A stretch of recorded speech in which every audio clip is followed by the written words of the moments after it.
trick or treat. Candy, all you niggas sweet. Zesty boys, I know a few. Pussy boys gon' need a douche. I'ma keep it. All right, so we're back here with Todd, and he's gonna just bring us a bit more on his album Success and how he's able to dictate success for himself. So Todd, one more time, you were saying. So yeah, I put this album out in the fall of 2020. Mm-hmm. So it's titled Appropriate. That's my brand. Okay. Appropriate? No, appropriate. Appropriate. There we go. The word appropriate. Okay, that's beautiful. So for me, the word appropriate is like, I guess the best way to say it in the shortest amount of time is, I grew up, I was like the all A's kid, right? Like smart at school. Just always kind of been revered by family for that. I just understood standard wise, like, okay, you might get 100. That's cool to get 100, but like, you're not always gonna get 100. So like, a lot of times people would like chase perfection. We all know, like, that's like, I just need to be the best version of myself. It's very unrealistic. Right. You should probably just be better than you were yesterday. Right. And run with that. So right. I feel like appropriate is just like, it's integrity based. You know what I mean? It's, I might not get 100, but we gonna get that 90 though. Okay. So that's how I move. Yeah. So and it's the just appropriate as way great of doing as, things. The appropriate, like when somebody says like it's done appropriately, it's like, okay, like it's a choice. It's like disciplined target. Up. It's intentional. So that's what the mantra of my brand is, how I move, and what I wanted my first album offering as an artist to be. So I gave this experience from charging for it for 30 days to giving people a listening event experience into it. After 30 days, it hit all the platforms. So now everybody could listen. So one more time. So in 30 days, walk us through that. You give it to them in the beginning, and then so September 30th, 2020 was the release date. So when you, as an artist, distribute your music, typically it goes everywhere, like Spotify, Apple Music, right? You as consumers, you're used to, I remember the days when I bought a CD, right? It was an experience. Correct. You lived with that album a little longer. Now, attention span, everything like that, I understand the psychology of if music comes out on a Friday, right now, if you're on Apple, music comes out on a Friday. If you love that album, you're going to listen to it on Friday. Listen to it on Saturday. Sunday probably gonna be your day for you. So you might not listen. You might listen to whatever your favorite song. Monday morning when you go to work, you might play your favorite thing off of it. By Tuesday, it's just another album in your library. Wow, that quick. That tends to be how we do it because of how lives go and scrolling and definitely the way things are set up. So consumers are led to think that, okay, I'm supporting an artist by posting his stuff on Instagram, or I added it to my library. So this is me educating y'all on the music business. Yes. So when an artist puts out music, when you stream it, so say I price it, if you go on iTunes, it's priced at a price, but you don't buy music anymore, you stream it. Correct. You pay that $9.99 whatever for Apple subscription, and you play your song. Every stream gets a percentage of a penny. So for me to make what the price on iTunes to buy it, $9.99, like if I sold the album for $9.99, for me to make $9.99 through streams, I gotta log 1,500 streams. So 1,500 song plays to make $9.99. Or I could just tell you, go buy my stuff for $9.99 like you used to. You as a consumer are led to believe you're doing the right thing by supporting the artist by playing that song. Right. So an artist that's signed, like a bigger artist, so say like a Kehlani, right? If Kehlani on Spotify has 80 million monthly listeners, when you go to her thing, Kehlani's, and this is me, I'm not speaking specifically to her situation. Correct, you just example. I'm just exampling. Kehlani's label is making money based off of not Kehlani's plays logging, but those ad dollars that run. You know, when you get that ad and the ads pop up, that's an ad for 80 million people monthly. So the company Spotify got an ad relationship with that label, and they got, for every ad ran, we get them little terms that in the terms of a contract, artists don't know what them words mean. So that's why artists sign these deals where let's give you this money up front, hidden hand shit. Let me give you this money up front. We know what you gonna do with it. But when we need you to pay the label back, how you gonna pay it back when people not supporting buying artists' music no more. They just doing what they know, which is streaming it. That's not paying the artist. So how the artist is paying them? Yes. Artists getting pennies on a dollar. Wow. You play my song right now, I get a fraction of a penny, like a third of a penny. Wow. So what I did was I don't even collect points. Exactly. I leave my pennies up to things. So that's like right. So I'm sitting here like, okay, the better sense of support is to sell it like I did. Okay, it's not the popular thing, but let me educate the people that care. Right. So 200 people spending $14.99, I'm making some money. You probably making more if you was signed. So let me tell you, after about a year doing merch, I connected with this girl in New York. We did a candle based off of like a scent I rocked with. I made the label. Did that. After about a year, I made $21,000. Wow. Pushing products, everything direct to people, following up with them. Right. A year of prioritizing one thing. Right. 21,000. That's equivalent to about 7 million streams, 8 million streams. And I would have never got that just expecting 7 million plays. Right. So you had to do some footwork. You had to go in there. I had to fully be a boss. And that was my pandemic experience. Okay. Was I learned how to do this. So that's what we want to know, Todd. Yeah. How did you, like, what gave you that push, that plan to just, okay, did everything fall in your lap? Nah, I think what gave me a push was like... Did you... I wanted to put the music out. I was never nervous about like doing that. But the business part of it was I wanted to see it through. And I started like being surprised. I'm like, I just made $2,000 in 36 hours. Like, I put these candles out. I only did 16 at first. They sold out in 30 minutes. I'm like, and somebody's like, yo, you underestimating yourself. Yeah. So now I did a pre-order and I got like 300. In the pre-order, it was like a bunch of candles. So like, we love candles. You see this? So I started, but I did candles because I'm like, they're not wearing clothes for real in the pandemic. You in the house, pair the candle with the listening experience, turn it into something. Yeah. So because you saw me when I was trying to get the candle, when I was trying to get myself in order. It's a balance. It's like I need the candle with the music that you may overlook if you're not detailed like you are. So the psychology. See what I'm saying? So did you take psychology or you just reading books? No, but when I was in the military, I was an intel analyst.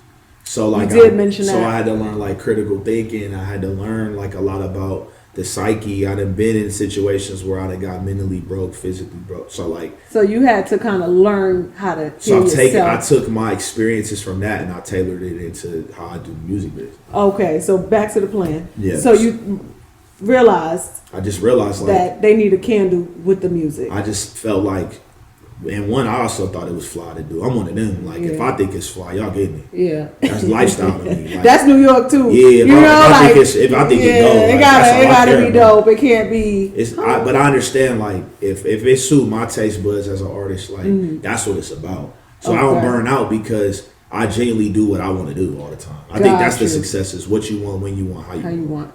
So, did you reach out to the candle girl? So, I crossed paths with her in New York, like, just through people. Mm-hmm. And during the pandemic, I was just big on, like, yo, we got to support. Like, you got a small business, I got a small business. Let's support. And, you know, New York like that anyway. Like, people are very communal. Yeah. Very and it's a large crowd. Very much so. It is. Mm-hmm. It's, like, overcrowded. So I wanted... You can't lose. I wanted to do it right. I'm just like, if I don't have to outsource, I'd rather put the money in somebody's pocket. So this girl had a thriving candle business. I'm like, yo, I had this idea. She was like, let's do it. So I graphic design. I came up with the label, kind of like plotted on how did I want to like message it, like the experience. Boom. Next thing you know, it took off. And then we just kept promoting, and I just started doing more like direct to the fans things, and you know, just like following up. And I looked up after a year, and I'm like, okay, I done grossed this much. This is into like the Clubhouse time. Like, remember when Clubhouse was? Yeah, Clubhouse helped us a little because you got a lot of. So Clubhouse helped because when I got on Clubhouse and I walked in them rooms where a lot of them A&Rs was trying to like, who are you? Blah blah. I'm like, you know, I'm just the artist that made $20,000 off my debut album, like in the pandemic. Okay. Yeah, talk to me nicely. Yeah. So then label people started getting at me wanting the sauce, and I'm like, nah. Like, so now I start holding out on things. And I start visibly becoming one of the good guys. And I started learning this business through like, oh, I'm meeting people who I love and revere, but he weird with women. Oh, I'm meeting him, but he treat people bad. He treat his lady crazy. He talk to everybody. So I started learning this business like, oh, this is smoke and mirrors from Instagram to what I'm seeing in reality. So I just started focusing on the program I established more. But I think where maybe up until maybe recently I was really having a struggle was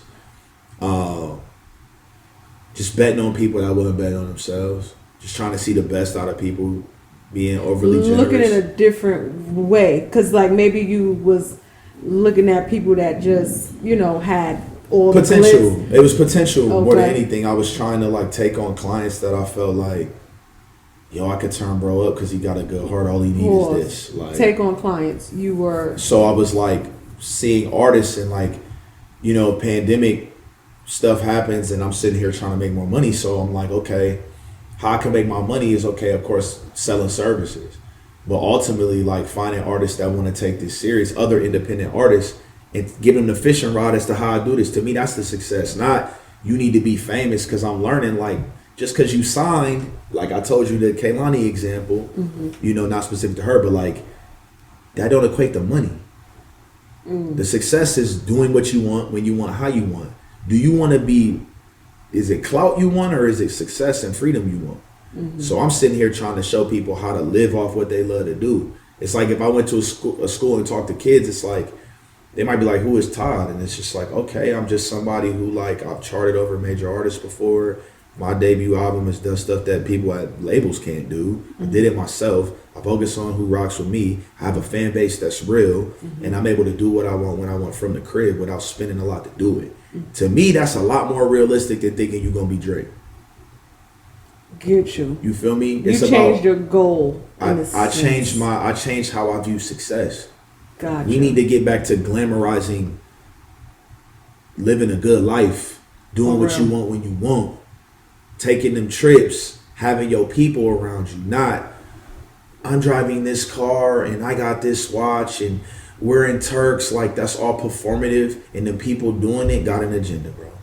Because if you really enjoying it, you ain't gonna pull the phone out like that. You too stuck, you in the moment. Yeah, because I'll be like, damn, I forgot to get a video.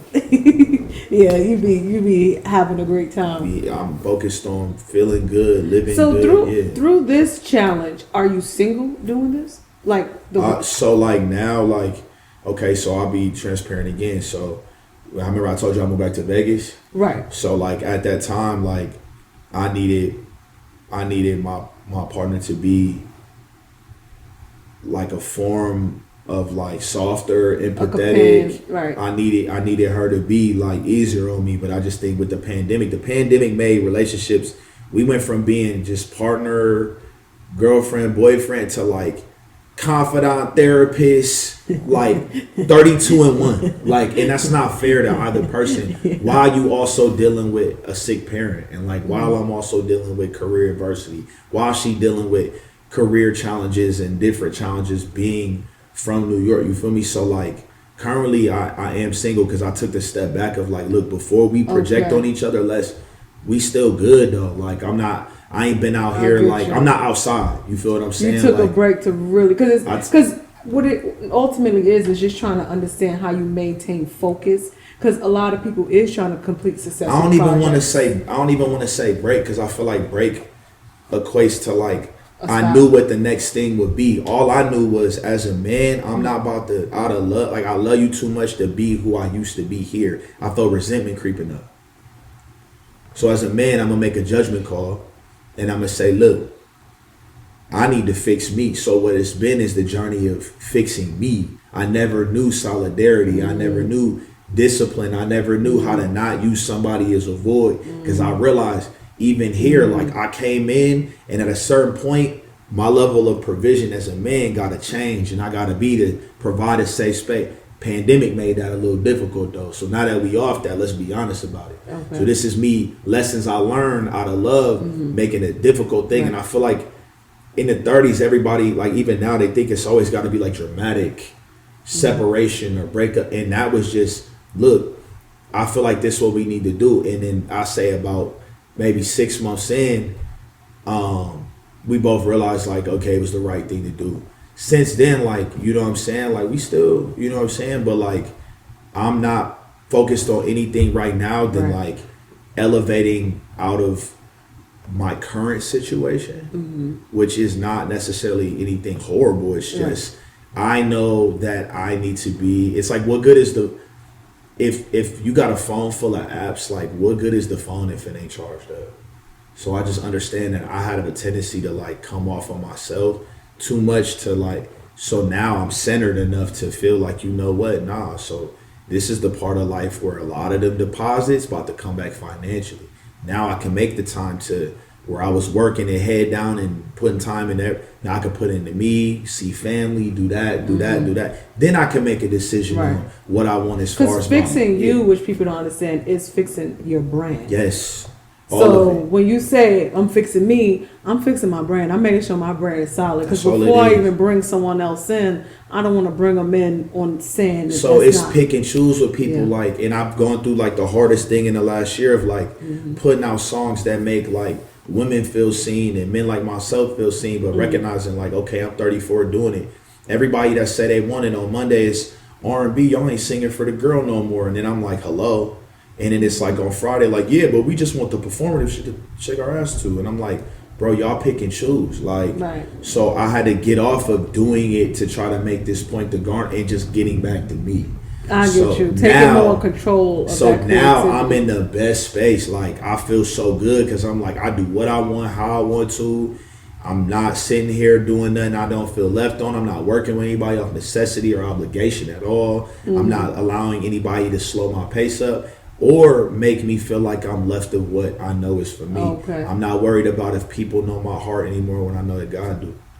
Gotcha. And I'm good. Like, I'm like super good with that. So like when it comes to my love life, I'm just not outside. Like I'm focused on like me and like really turning over like what I've sacrificed the level for. Of Todd, I have to do that because I understood when I look back at my traumas and being healed, I recognize just how much I projected that. Like just how much when it's a choice to do that. Correct. So I'm just choosing to not be somebody else's trauma no more. Right.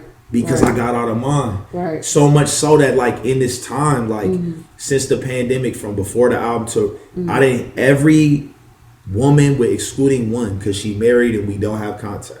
But like I hit on their time whenever, yo, this is me now. I apologize and accountable for what happened, but you deserve love in your life. Don't hold yourself to the version I used to be. You see what it is. You deserve better than what you got from me. And got that blessing from them of like, you know what, I see you. Thank you for that. Like, bro, I really fixed that. Yeah, like, you fixed them. And people need to hear that sometime because we do like leave relationships that aren't the best. Universe I felt my karma though, I'll be honest. Like, it comes back to it. It brings people a lot of peace to understand, like, all right, thank you. Because we give so much in these relationships and then we walk away sometimes with absolutely nothing. Well, big lessons, which is definitely a blessing, but not what we were expecting. Right. And so giving that to people is great. So did you grow up in a 2-family home? I would say like kind of different. So like I'm from a place where like my grandparents played a big role. So like my dad adopted, but relationship with both parents, those grandparents. So like I grew up having like 4 sets of grandparents. Okay, like, so you had a lot of help in the way. Yeah, so my dad was adopted. Pause. Oh yeah, were they married? Yes, my parents were married for sure. Oh, they still are. Finish. So they still are. So I grew up 2-parent household with my mom and my dad. Okay. And then my grandparents playing a role. So like my dad's foster parents, because he was adopted as a baby. Got you. And then my mom's parents. So they originally from the South, moved to the Midwest for jobs. That's the Ohio origin right there. So I grew up around that, but when I was 8 years old, so my dad was a cop. Shit, I'm a junior, like I said. So like my dad was a cop, and my dad got accused of raping women as a cop. Oh wow. Yeah. So y'all was in a lot of heat. so much so that like it became this like national level media circus type of deal. Like, oh wow, he's the black cop trying to be a police chief.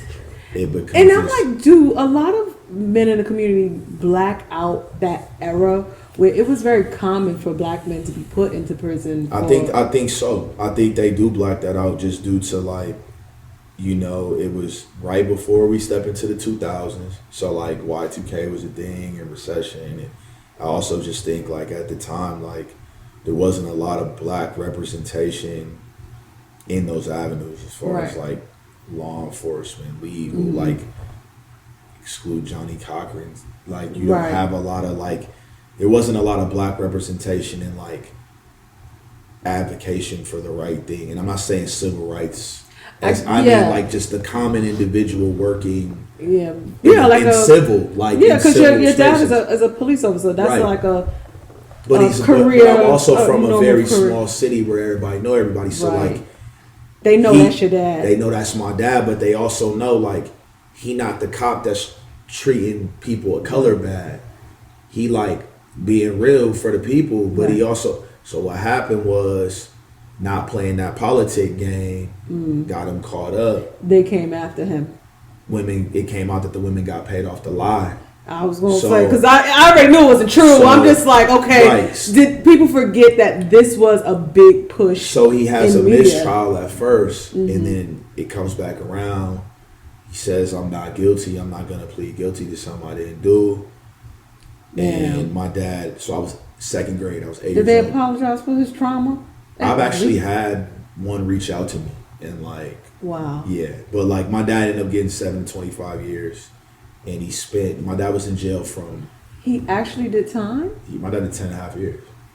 So my dad was in jail from when I was in the second grade until right after I graduated high school. So like my upbringing was, like being.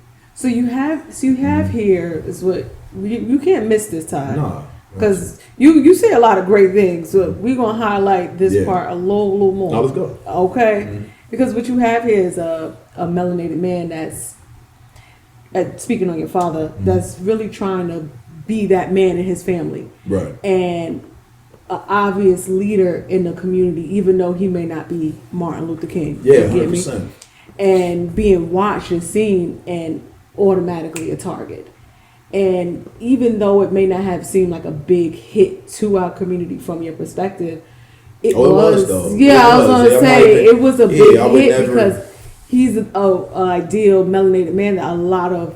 He was role model for sure. Yeah, and I think that's needed. Even now it's needed. So I'm sure then it was needed. It was as tough. well. It was tough because like I instantly had to like grow up. Like I went from, it forced you to kind of it forced me to have to like look out for my brother in a different way because my mom, we went from like having money to like now we don't have it, and like my grandparents stepped up. So like my granddad was like my dad in my life for real. Like I watched him not to diminish my dad, but like he stepped up. He was your father's best man because but he was also my dad thought it was my dad's hero too. Okay. You feel what I'm saying? So like he was mine, and throughout that time, you know, he held it down, and you know, my mom did the best she could. But I was going to say, how was your mom through that progress? Man, it was tough because like my mom worked. I remember there was a time where like she had her job, and then she worked like seasonal security for like the football and the baseball team in Cleveland. So like she would work a lot, but I think that time was like the hardest thing about it was, you know, sometimes parents feel like they underestimate being present. Like just like physically proximity being present. Right. They balance them a lot. Yeah, and like another thing too is like I was just one of those kids who like while my mom is also like being a mom, she's also being like teetering 30, being outside, having fun, you know what I'm saying, trying to blow the steam off from being a single mom for real. So like we seeing all of it. So that's shaping. And how many me and my siblings? brother. My younger brothers. Yeah, so I'm 34. He's 30. Okay. You know, so like we'll be close. So you know, it forced us to grow. We grew up like very tight. Like it was just him and I getting through things, but we turned out cool. You know what I mean? Like, you know, my dad got out. right after I got out of high school. Okay. And then soon after I went to the Air Force. So and stuff. when he got out, how did that come about? Was it a lawyer you guys paid? Parole. Oh, he got parole. So, but yes, he did have legal representation. Like I was waiting. Okay, so you the get answer, me? Yeah, I got you. So how I said, like, my dad has his biological parents too. His biological dad stepped into, like, I'm actively got it. Okay. And so now the whole family steps in. Got it. And it's like valiant effort so from getting the lawyers needed to everything. Well, when did the truth come out? Maybe like I'll probably say like 3 years in was when, like, I think one of the women came out. I was young, but one of the women came out and was like, "Yeah, I got paid off," and another one came out, "Yeah, I got paid off." Okay, so what'd you guys do? So when that happened, of course, like, that's when they go into overdrive for, like, okay, this is clearly messed up, but, like, this is the 90s. This is not 2025. Got you. You feel me? So, like, it's still what you could prove. It's not character statement. Okay, character's one thing, but, like, there's also a laundry list of other things that went into that case, whether it's manipulation, people paid off. So, yeah, he ended up doing 10 years. And as a cop, like, he was sent to the worst prison in Ohio. Like, wow. You know, so he had to go through that experience. It's not even we go into prison. We kind of just shadow out the word prison. He would do. He was a criminal. He was forced to be a criminal. Bro, we're gonna send a cop to the prison where the worst of the worst of the worst are. And then when my mom's going through her thing, she's going through, this is a lot. I can't take this. I need to step back. I was gonna say that could be a lot for a woman. It was a lot. Driving 4.5 hours just to go visit, you know. Wow. So that's where I give my granddad, like, the praise, because he was the one, like, nah, I'm a fill that void, and he did. So then my dad gets out, you know. I think he struggled at first just because, you know, feeling like I'm the man of the house, and I'm like, I feel you, dog, but that ain't this. So, like, I wasn't around too long though, because I went to the Air Force like a year after. So he had picked up behaviors and institutionalized behaviors for sure. Yeah, anybody would. When it came out, it wasn't like, I mean, it probably was an excitement thing, but then it was like, all right, now we got to heal. He still deals with that though, and I think that's just, you know, he's extremely successful in business now. I was gonna say, is he thriving. A police officer? No, not at all. But ironically, he does still live at home. And I think, like, maybe if he got his healing, he probably wouldn't, like, leave. But that's for him. And, you know, I don't... That's his path. That's his path, and I respect it. But, you know, there are a lot of institutionalized behaviors as a healed person I see. Yeah. And I used to take it personally, like, really bad. I had to understand, like, when I got on my side of it and realizing time and having gratitude for things, I had to recognize, like, I'm not going to love him less for his deficits.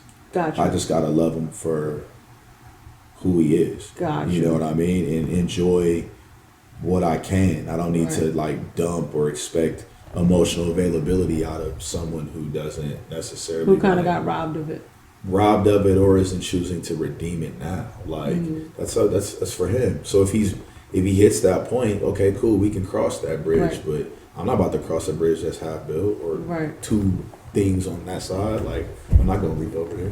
All right. Yeah. So my name is Amelia. Adair, if you're ever looking for a coach or a guide or someone to just speak to about so much spiritual love, don't be afraid to book you a session. We have free sessions available. Check out AmeliaOnlineAcademy.com. We have a variety of coaches, and we look forward to hearing from you. I kick back, I do my things, blowing on exotic leaves. Niggas rather phony all your custom shit, they trick or treat. Candy, all you niggas sweet. Zesty boys, I know a few. Pussy boys gon' need a douche. I'ma keep it tall and true.